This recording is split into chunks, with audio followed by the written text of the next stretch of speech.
All right, Adam, let's send it back to you. I know you've been watching the passes and wondering if we're shattering any records with the rain or snow.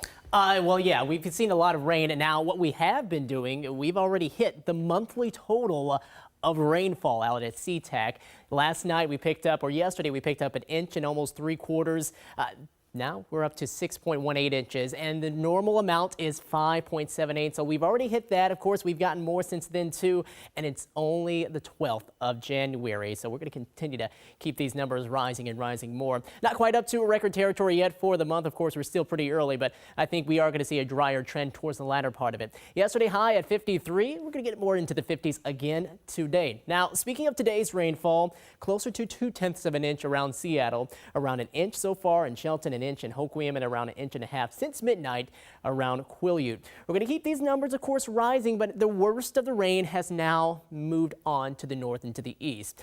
Current flood watches out pretty much anywhere across the Olympic Peninsula and more across the central and northern Cascades, where we do have some of that snow melting helping to produce some of the higher rivers. Flood warnings out for the Skokomish and also the Satsip River. Farther north, we have a flood watch out for the Bogoshiel River, and then farther to the east here, closer to King and Snohomish County, you can see all the rivers that are currently under flood stage for the Snohomish River, Skykomish, Tolt River, the Snoqualmie, and also the Stillaguamish. And all of these are expected to stay up around flood stage on through tonight and into the day tomorrow before beginning to recede late tomorrow and heading on into Friday. Still pretty dreary looking in Paulsboro right now. Sky's pretty cloudy. I wanted to show you the view from here in Seattle looking back at Mount Rainier. The camera not working for me, but if you are able to get outside and look at Mount Rainier, you're starting to see a little clearing happening. But let's talk about the temperatures. Mid-50s in Arlington, mid-50s also in Mount Vernon, around 56 in Hoquiam, right now at 52 in Shelton.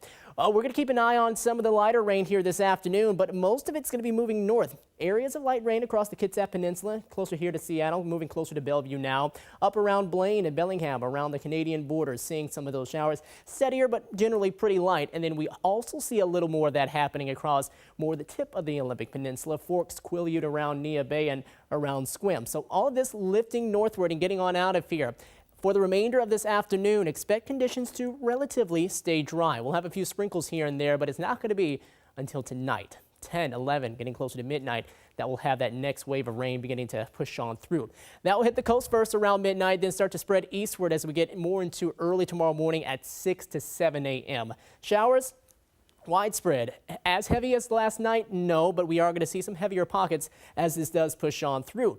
And it gets out of here quickly, so by about noon tomorrow, we're all beginning to dry on out, and we're going to see a nice long stretch of dry weather, which is going to be definitely needed as we head on into the weekend. Additional rain here as we go throughout late Friday night into early Saturday morning. Less than an inch for a lot of areas, even less than a half an inch for most spots. Quileute picking up just a bit more, around maybe 6/10.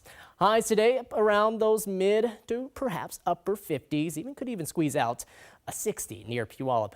Now tonight we're going to drop down into the upper 30s to low 40s. Cooler air will start to settle in, so instead of seeing those highs generally in the 50s like we have over the past few days, we'll start to find those back into the 40s starting up on Friday, and that will last all the way into next week. But sunshine, plenty of it too throughout the weekend. Great news there. Martin Luther King Day, maybe a few showers left behind. Should it be too widespread? Definitely not as heavy as this last round, and we'll see another small chance of rain on into Tuesday. Steve? All right, thank you, Adam.